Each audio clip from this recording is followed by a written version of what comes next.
아이고 보십시다. 왜 아직까지 해결이 되지 않았나요? 왜 아직까지 해결이 되지 않았나요? 네. 맞아요. 네. 제 범죄는 패스! 안전은 예스! 네, 안녕하십니까. 다들 자기소개 먼저 한번 해볼까요? 저는 부산대학교 경제학과 몽골에서 온 산치르라고 합니다. 오늘 진행을 이렇게 맡게 되었는데 잘 부탁드립니다. 네, 안녕하세요. 저는 현재 부산시 경찰청 치안정보과 외삼역관으로 근무하고 있는 도영주 경이라고 합니다. 저는 적도기니에서 온 언유라고 합니다. 지금 부산 외국어대학교에서 국제개발협력이라는 전공으로 마지막 학년 마지막 학기 중입니다. 저는 베트남에서 온 짠티나라고 합니다. 현재 고신대학교에서 4학년 한국어교육학과 재학 중입니다. 반갑습니다. 네, 반갑습니다. 그런데 이렇게 자기소개를 들어보니까 네. 온유 씨는 제가 방송에서 한번 본 적이 있는 것 같아요. 아, 네. 여기저기 우연히 출연하게 우연히. 되었습니다. 유퀴즈에 출연한 적도 있으시고요. 아이고, 네. 이거. 오늘 네. 굉장한 대스타 한 분이 또 앉아 계십니다. 네, 오늘 우리가 이렇게 왜 모였냐 하면은 유학생들을 대상으로 한 범죄들이 의외로 많거든요. 그래서 뭘 조심하면 좋을지, 만약 피해를 입었을 때는 어떻게 대응을 해야 되는지 꼭 알아야 될 정보들을 오늘 이렇게 다 같이 공유해 보려고 합니다. 여러분들 혹시 경찰서나 경찰청이나 뭐 이런 데 한번 가본 경험이 계신가요? 네, 저는 있어요. 저도 있어요. 혹시 구체적으로 어떤 이유 때문에 어떻게 해서 가게 됐는지. 저 같은 경우에는 친구가 인터넷으로 뭐 사기 당했으니까 그때 같이 한번 도와주고 싶어서 같이 가게 됐거든요. 저도 같은 경우에는 저 아는 동생이 인터넷에서 휴대폰 구매했거든요. 근데 배송은 계속 안 오는 거예요. 계속 기다리다가 네. 연락도 차단해가지고 그래서 경찰서 같이 갔어요. 그러면 이런 사기가 있을 때는 저희가 어떤 조치를 취하는 게 가장 좋을까요? 사실 네. 보통 요즘은 핸드폰, 네. 스마트폰으로 네, 했을 맞아요. 겁니다. 네. 그러면 제가 결제를 했던 내역이라든가 사기 전에 분명히 서로 대화를 했던 것들이 있을 네. 거고 그 어떤 사이트를 통해서 갔던 건지 그 모든 것을 기록해서 혹은 캡처 사진을 찍어서 경찰서를 방문해가지고 경찰의 도움을 받으시는 게 범죄 피해를 당했으면 소액이라도 소액이라. 예, 신고를 하시는 게 좋은 게 그 소액이 개인이 한 명이 받은 소액인지는 몰라도 피해자들이 사실 모아보면 많이 있거든요. 같은 수법으로 그 인터넷 사기 수법으로 피해자들은 대량이기 때문에 그걸 모아보면 그 액수는 사실 상당합니다. 합산을 하면. 그러니까 작은 거라도 신고를 해주셔야 경찰 쪽에서도 이런 범죄가 지금 인터넷으로 퍼지고 있다. 범죄가 요즘은 조직적으로 지금 이루어지고 있기 때문에 새로운 트렌드도 이 경찰 쪽에서는 알아야 되니까 이렇게 신고를 꼭 해주시는 게 맞다라고 말씀드리고 싶습니다. 이렇게 케이스가 많은데 이분들 왜 잡기가 어려운지, 왜냐하면 계좌번호도 있고 그런 데서 조금 더 잡기 쉽지 않을까. 네. 경위님 왜 어려운가요? 왜 아직까지 해결이 되지 않았나요? 네. 자, 이게 보면 대포 통장이라고 있습니다. 대포 방금 통장. 전에 말씀하신 계좌번호를 보내줬으니까 내가 네네네. 계좌번호도 있는데 왜 이걸 잡지 못하느냐라고 네. 말씀하시는데 이 대포 통장이라는 것은 사실 개설한 사람과 사용하는 사람이 다른 사람인 거예요. 비정상적인 와. 통장을 말합니다. 그래서 범죄자들이 자기 명의의 통장을 이용하면 경찰한테 쉽게 잡히니까 맞아요. 남의 명의의 통장을 이용해서 범죄에 이용되는 피해금을 이렇게 주고받고 하는 그렇다 보니까 추적 자체가 어려워요. 남의 통장 만들어서 쓰는 거라면 예를 들면 제 이름으로 돼 있는 통장 쓴다는 건가요? 그렇죠. 그러면 제가 그 돈 쓸 수 있을까요? 제가 본인이. 그 사람은 본인은 못 쓰죠. 왜냐하면 통장 거래 내역이나 그 대포 통장이라는 것은 네. 벌써 그 통장 이용자한테 준 거예요. 그래서 명의만 본인의 명의지 실제로는 이 범죄자들이 그걸 이용하고 있는 거예요. 오 마이 갓.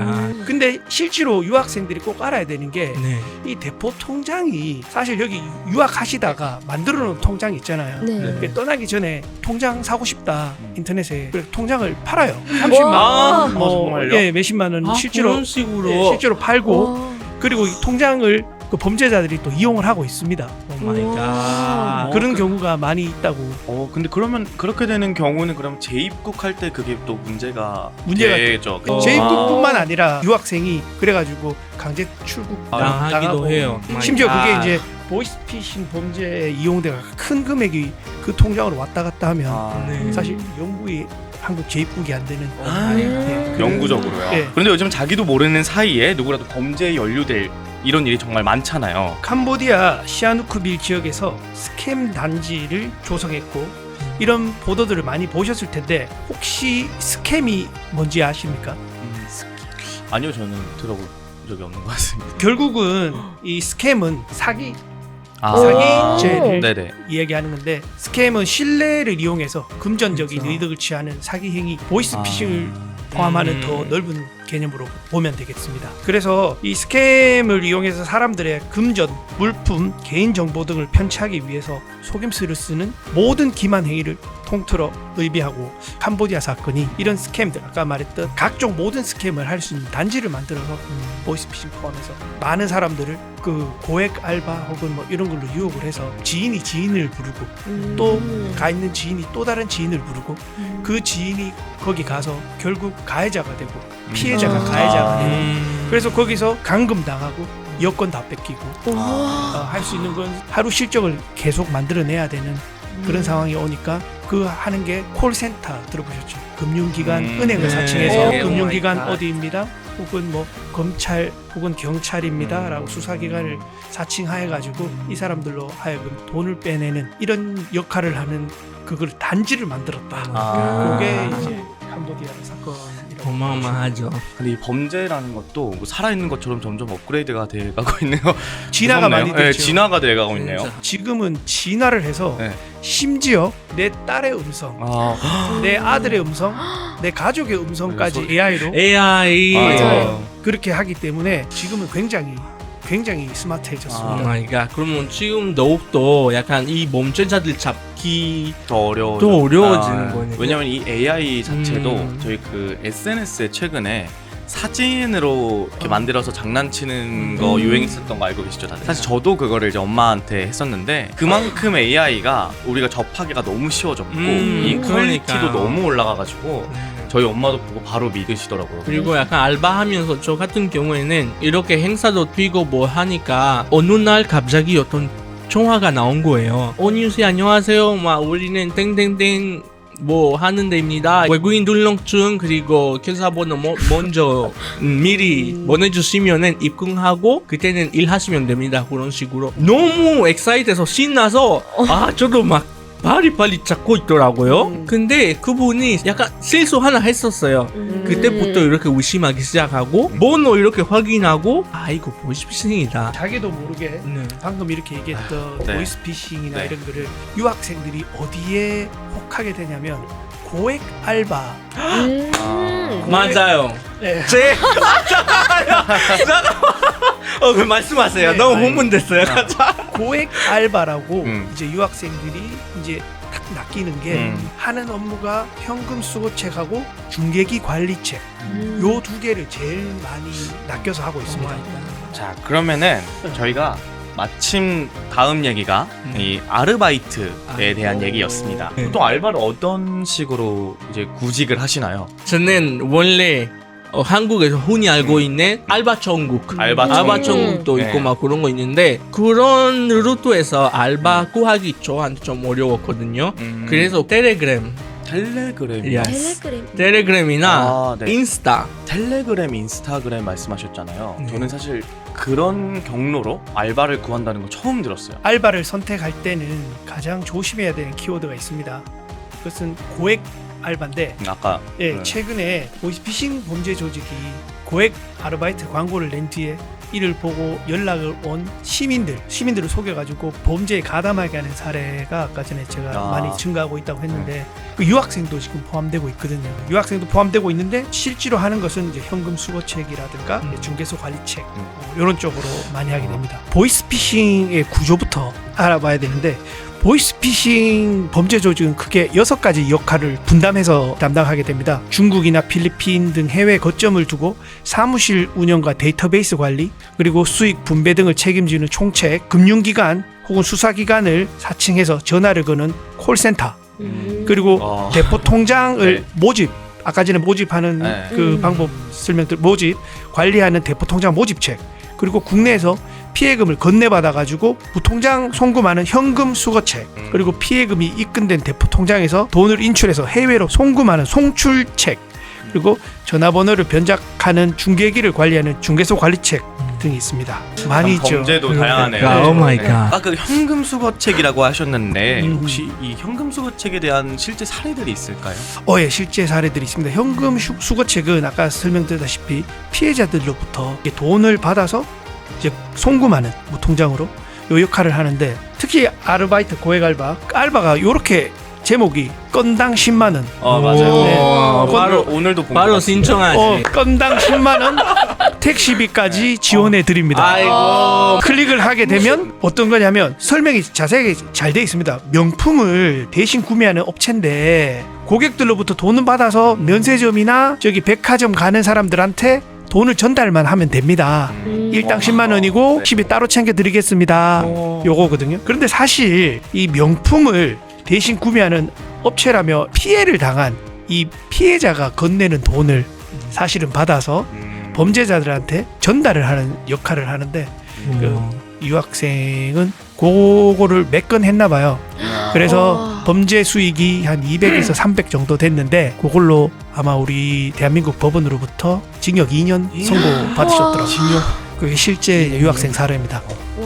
정말 이런 범죄를 정말 이쁘게 잘 포장을 하는 것 같아요, 그렇죠? 그렇죠. 완벽하게 경희님이 말씀을 안 했다면 저도 솔깃했을 법한. 오늘 저 잘 만났죠. 너무 오늘 지금 저 안 만나고 그랬으면 네. 꼭 클릭했다가 큰일 나요. 아마 법원에서 뵀을 것 같고 어. 다른 경로로 뵀을 것 저는 진짜 같은데 당했을 것 같아요. 당할 수 있었을 네. 것 같아요. 우리 유학생들은 이런 부분에서 더 조심해야 될 것 같아요. 네. 진짜. 이게 사회적으로 정말로 우리가 신경 쓰고 있는 범죄이기 때문에 유학생이라서가 아니라 이 범죄는 우리나라에서 특히 신경 쓰고 있는 범죄라서. 근데 유학생분께서 이게 와서 이 범죄를 저질렀다? 이거는 한국인도 지금 처벌은 그쵸, 특히 용서가 안 되는. 왜냐하면 한두 건 이렇게 했지만 진짜 피해자는 엄청난 그쵸. 금액의 네. 돈을 피해를 입기 때문에, 심지어 그렇게 피해 입고 자살하는 피해자들도 그렇죠, 있기 때문에 맞아요. 큰 사회적 문제. 처벌이 두려워서. 중개 관리책이란 건 또 어떤 건가요? 자, 중개 관리책이라는 것은 중개기가 있습니다. 네. 이 중개기라는 것은 해외에서 전화번호가 들어오면 이상한 아까 번호라고 했잖아요. 네. 해외에서 전화를 걸어서 들어오면 070 국번의 인터넷 전화번호를 마치 국내 전화인 것처럼 010으로 바꿔주는 기계인데, 이 중개소 관리책이 이 전화번호 변작을 하는 중개기를 관리하는 역할을 합니다. 요것도 고소득 알바로 유혹을 당하는데, 이 어떻게 했더냐면 고소득 재택 알바, 재택이라는 말 아시죠? 네네. 중개기라고도 얘기를 했어요. 중개기 유지 보수해주면 한 달에 50만 원 주겠다. 그럼 물어봤겠죠. 뭐 하는 거냐고. 배터리 꺼지지 않게 계속 충전시켜주고 유심칩 수시로 바꿔주고. 사실은 무조건 의심하셔야 돼요. 맞아요. 의심부터 해야 되죠. 네, 그렇다면 이렇게 여러 범죄가 있는데 이 범죄들의 공범이 되지 않기 위해선 어떤 걸 특히 주의해야 할까요, 저희가? 아르바이트를 찾으실 때 먼저 취업을 희망하는 회사 또는 업체가 있다면 미리 인터넷으로 검색하셔가지고 믿을 만한 회사인지 아닌지 같은 정보는 꼭 확인하셔야 되고, 둘째는 고수익 단기 아르바이트라는 것은 없습니다. 세상에 저는 없다고 생각해요. 그런 게 네. 있으면 제가 했을 겁니다. 맞네요. 네. 그렇죠. 셋째, 아르바이트 할 사람을 뽑으면서 특별한 채용 조건이 없거나, 예전에는 코로나 핑계를 대셨는데 지금은 독감 유행을 하고 있으니까 그런 핑계를 대면서 면접 같은 절차를 생략하려고 하고 비대면으로 채용하려고 하는 회사, 또 출근 없는 현장직, 재택인데 고수익, 이런 의심해보고, 의심도 하지 말고 그냥 클릭도 하지 마세요. 없습니다. 그런 거는 아시잖아요 지금. 그렇죠. 그리고 넷째는 업무 안내나 지시를 아까 말했던 텔레그램이나 SNS 메신저로만 소통하려고 하는 그런 것도 하시면 안 될 것 같고, 여기서 특히 중요해야 될 건데, 이거는 어떤 이유든 현금을 인출하게 시키든가 혹은 현금을 다른 사람한테 수거하도록 한다든가, 또는 수거한 돈을 다른 사람에게 전달하고 막 이런 업무 있죠. 이거는 반드시 하지 말아야 됩니다. 어떤 다른 것은 어떤 이유가 좀 있을 수는 있어도 이거는 누가 봐도 보이스피싱에 크게 공범이 되고 연루가 크게 아, 큰 역할을 하는 그렇죠. 그 네. 잘 알고도 있었습니다. 아까 주의해야 할 점 말씀하셨잖아요. 그 헌금인 줄 모르면 전달하잖아요. 우리도 피해자인데 처벌 받을까요? 우리도 우울하는데요. 피해자이니까요. 피해자고 모르고 했으니까 모르고 보이스피싱 범죄에 공범이 됐다고 해서 우리가 처벌받는 게 너무 억울하다고 말씀하시는 것 같은데 지금 대한민국에서는 보이스피싱을 굉장히 심각한 범죄로 지금 취급하고 있고 사실은 10년 이하의 징역 또는 2천만 원 이하의 벌금에 해당하는 그만큼 중한 와. 범죄입니다. 그리고 몰랐다는 주장만으로는 무죄가 되기 어렵고 초범 처음 하는 사람 네. 혹은 단순 가담자도 실형 추세로 보시면 되겠습니다. 네, 지금 이 영상을 보고 계신 여러분들을 위해 저희가 따로 준비를 했습니다. 이런 경우는 조심하세요. 면접 없이 채용하는 회사라면 노. 휴대전화 메신저로만 연락, 업무 지시한다면 no. 지나치게 좋은 조건 제시한다면 no. 만약 뭔가 의심되는 일을 겪었거나 피해를 입었다면 즉시 112 혹은 1301로 전화하시기 바랍니다. 고맙습니다. 갈수록 범죄가 지능화되고 있지만 적어도 몰라서 피해를 당하는 일은 없어야겠습니다. 자, 그러면 우리 다 같이 함께 외쳐볼까요? 범죄는 패스. 안전은 예스!